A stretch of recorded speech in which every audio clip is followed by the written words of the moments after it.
Hi everyone, এই টিউটোরিয়ালে আমরা জাভাস্ক্রিপ্টের কিছু রিজার্ভড ওয়ার্ড সম্পর্কে জানব।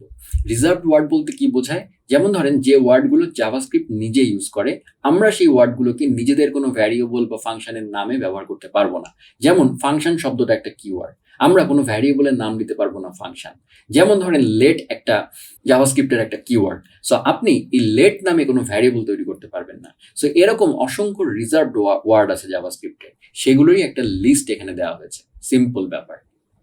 সো যে জিনিসগুলো আসলে জাভাস্ক্রিপ্টের কোডে ব্যবহৃত হয় সেগুলোকে কখনো ভ্যারিয়েবলের নাম হিসেবে ব্যবহার করবেন না, বা ফাংশনের নাম হিসেবে ব্যবহার করবেন না, বা অবজেক্টের নাম হিসেবে ব্যবহার করবেন না। এটাই হচ্ছে মেইন কথা। এখানে বোঝার কিছু নাই, এখানে কিছু লিস্ট বলা আছে। যেমন অ্যাবস্ট্রাক্ট, ব্রেক, চার, ডিবাগার, ডাবল, এরকম অসংখ্য রিজার্ভড ওয়ার্ড আছে। সেগুলো একবার একটু চোখ বুলিয়ে নেবেন এবং এগুলো ইউজ করবেন না, ঠিক আছে? এবং এটা যখন আপনি কোড এডিটরে ব্যবহার করবেন তখন ইনফ্যাক্ট কোড এডিটরই আপনাকে হেল্প করবে কালার করে করে। সো সেটাও আপনারা কোড করতে করতে আস্তে আস্তে অভ্যস্ত হয়ে যাবেন। বসে বসে দয়া করে মুখস্থ করতে বসবেন না, বাট এক ঝলক দেখে নেবেন।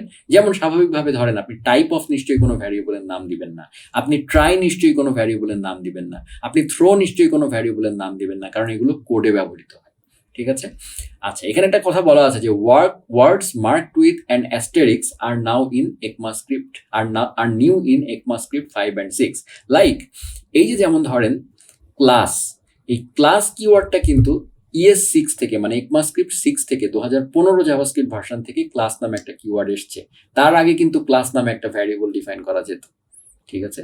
এটাই বলতে চাচ্ছে। সো আপনি দেখবেন যে এমন কোনো কনফিউজিং ওয়ার্ড যে আপনার মনে হবে, একটু সন্দেহ হবে এটা জাভাস্ক্রিপ্টের কিওয়ার্ড হতে পারে, জাস্ট ইগনোর ইট। ওইটা না করে আপনি একটা অন্য নাম দেন, ঠিক আছে? এই হচ্ছে আলটিমেট চালাকিটা। আচ্ছা, এছাড়া রিমুভড রিজার্ভড ওয়ার্ডস, এছাড়া ECMAScript 5-6 এর নতুন যেমন কিছু কিওয়ার্ড এসছে, সেরকম কিছু কিওয়ার্ডকে তারা আবার রিমুভও করে দিয়েছে, যেটা জাভাস্ক্রিপ্টের কিওয়ার্ড হিসেবে এখন আর ব্যবহৃত হয় না। যেমন abstract, double, int, synchronised, Boolean, এই জিনিসগুলো এখন জাভাস্ক্রিপ্টের আর কিওয়ার্ড না, ECMAScript 6 থেকে সেই জিনিসটাই বলা আছে। ক্লিয়ার? সো এইটাই হচ্ছে কথা। সো আমার আপনাদেরকে সাজেশন থাকবে যে এই ধরনের কিওয়ার্ড থাকুক না থাকুক, এরকম কিওয়ার্ড অ্যাভয়েড করবেন আর কি। আচ্ছা, ফাইনালি এখানে বলা আছে JavaScript objects, properties and methods. You should also avoid using the name of JavaScript built in objects, properties and methods. যেমন এখানে কিছু লিস্ট দেওয়া আছে, এগুলোও ব্যবহার করবেন না, ঠিক আছে? তো এগুলো হচ্ছে জাভাস্ক্রিপ্টের কিছু বিল্ট ইন অবজেক্ট, প্রপার্টি এবং মেথড। যেমন এই যে বড় হাতের স্ট্রিং, বড় হাতের নাম্বার, বড় হাতের অবজেক্ট, বড় হাতের math, has on property, is prototype of, এরকম বেশ কিছু জিনিসপাতি আছে। এক ঝলক দেখে নেবেন, বসে বসে মুখস্থ করার দরকার নাই। জাস্ট মনে রাখুন যে এরকম কিছু রিজার্ভড ওয়ার্ড আছে যেগুলো আমরা কখনো ভ্যারিয়েবলের নাম হিসাবে ব্যবহার করব না। Java reserved words, by the way JavaScript এবং জাভা কিন্তু একেবারেই এক জিনিস না। দুটারই নামের শুরুতে জাভা আছে। এটার মানে হচ্ছে অনেকটা শব্দের খেলা আর কি। মানে ধরেন কার এবং কার্পেন্টার দুইটা শব্দ, কিন্তু দুইটা কিন্তু টোটালি ডিফারেন্ট জিনিস। সো একইভাবে জাভা এবং জাভাস্ক্রিপ্ট দুইটা totally different programming language. So কখনোই জাভার সাথে জাভাস্ক্রিপ্টকে গুলাবেন না, এটা আজকে থেকে বিগিনার হিসাবে ভুলে যান একদম সম্পূর্ণ। JavaScript is often used together with Java. You should avoid using some Java objects and properties as JavaScript identifiers. So তারা যেটা বলছে যে জাভার যেগুলো কিওয়ার্ড আছে এরকম কয়েকটা লিস্ট দিয়ে দিয়েছে, এই নামগুলো অ্যাভয়েড করবেন আর কি, ঠিক আছে? সো আপনার এই জাভা প্যাকেজ, জাভাওয়ালা নাম ইউজ করার দরকারটা কি, ঠিক আছে? যেখানেই কনফিউশন অ্যাভয়েড করবেন, নিজস্ব নাম দিবেন, দরকার হলে নিজের নামে নাম দিবেন। বা ধরেন আপনি যা করতে চান, একটা মানুষের ফার্স্ট নেম, আপনি লিখবেন ফার্স্ট নেম, ঠিক আছে?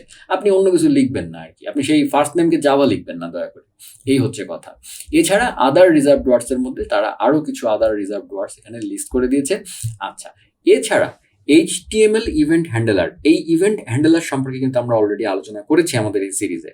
আমরা দেখেছি অন ক্লিক, অন কি প্রেস, অন কি ডাউন, এগুলো কিন্তু জাভাস্ক্রিপ্টের কিওয়ার্ড না, এগুলো কিন্তু HTML এ আমরা অ্যাড করি, রাইট? কোন একটা বাটনের অন ক্লিক ইভেন্ট আমরা অ্যাড করি, এটা কিন্তু HTML এর কিওয়ার্ড। তা আপনি মনে করতে পারেন এটা তো HTML এর কিওয়ার্ড, আমি জাভাস্ক্রিপ্টে তো ইউজ করতেই পারেন, কিন্তু সেটা করবেন না, এটাও কনফিউজিং হবে আর কি। সো এই কাজটাও অ্যাভয়েড করার চেষ্টা করবেন। সো এই হচ্ছে রিজার্ভ কিওয়ার্ড লিস্টে তারা কিছু এরকম লিস্ট বলে দিয়েছে। চাইলে এগুলো একবার চোখ বুলিয়ে নেবেন এবং এগুলোকে ভ্যারিয়েবল, ফাংশন, অবজেক্ট এগুলোর নামে ব্যবহার করবেন না। এই হচ্ছে সামারি। তো এই টিউটোরিয়ালে এটুকুই বলার ছিল। আমরা আমাদের এই এইবারের ভার্সানে আমি যেহেতু আপনাদেরকে ভাগ ভাগ করে টিউটোরিয়াল দিচ্ছি, সবার প্রথমে আমি 30টি টিউটোরিয়াল দিয়েছিলাম, এবার আমি এই রিজার্ভড ওয়ার্ড পর্যন্ত এই টিউটোরিয়াল দিয়ে এই ফেজটা শেষ করছি। সো তাহলে আমাদের এই বিগিনার সিরিজে প্রথম যে অংশটুকু জেএস টিউটোরিয়ালের এই একেবারে ফার্স্ট সেকশনটা ফেজ 1 এটা কমপ্লিট হয়ে গেল। এরপরে আমরা এই জাভাস্ক্রিপ্টের ভার্সনস এই সেকশনটা নিয়ে আবার টিউটোরিয়াল দিব। এরপরে আমরা অবজেক্টে যাব, তারপরে আমরা ফাংশন টিউটোরিয়ালে যাব, এরপরে আমরা ক্লাসেস নিয়ে ডিটেল আলোচনা করব, অ্যাসিনক্রোনাস জাভাস্ক্রিপ্ট নিয়ে আলোচনা করব। এগুলো সব আমি দেখেন ডম নিয়ে, এটা খুবই ইম্পর্টেন্ট, ডম নিয়ে আমি আপনাদেরকে ডিটেল বোঝাবো। এছাড়া ব্রাউজার বিওএম এটা নিয়েও আমি আপনাদেরকে আলোচনা করব, হ্যাঁ, browser object model, web API নিয়ে আমি কথা বলবো, অ্যাজাক্স নিয়ে কথা বলবো, জেসন নিয়ে একটা সেপারেট টিউটোরিয়াল সিরিজ হবে, সেটাও আমি এই সিরিজেই দেবো, হ্যাঁ। সো এরকম করে তারপরে আমরা jQuery নিয়ে ধারণা নিব এবং ফাইনালি আমরা কিছু প্রজেক্ট রিলেটেড ব্যাপার স্যাপার দেখবো। সো এরকম করে আমরা আসলে এই আমাদের বিগিনার সিরিজটা শেষ করবো। সো যারা মনে করছেন যে আজকের টিউটোরিয়ালের পরে আপনাদের বিগিনার সিরিজ শেষ, দয়া করে এই ভুলটা বুঝবেন না। এগুলো যেগুলো বললাম খুব ভালো করে প্র্যাকটিস করুন, শিখতে থাকুন। আপনি প্র্যাকটিস করতে করতে আশা করি আমি পরের ফেজের টিউটোরিয়ালও দিয়ে ফেলবো। তো সবাই ভালো থাকবেন, সুস্থ থাকবেন।